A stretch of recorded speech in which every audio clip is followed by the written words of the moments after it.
Ladies and gentlemen, today I'm going to show you how to add text into Cardboard.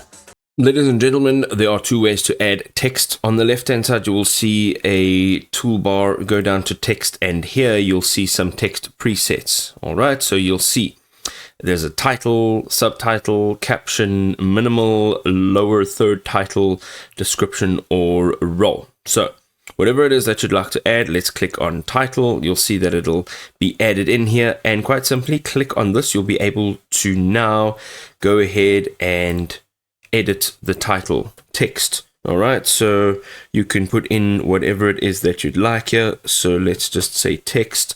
You can change the family font, the font weight, size.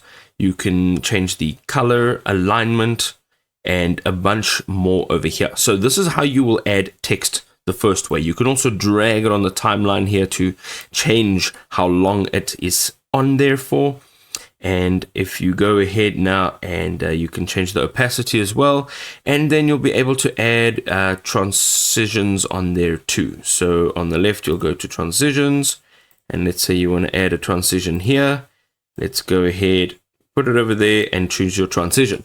Now, the other way to do this is to type in over here what it is that you would like. So you can say, add the text introducing to the beginning of the video and let it run for 3 seconds. What you can do now is just click on send message, and this will now be added automatically. It might ask you some follow-up questions in terms of what style you want it in and so forth. But ultimately, these are the two ways that you can add in text.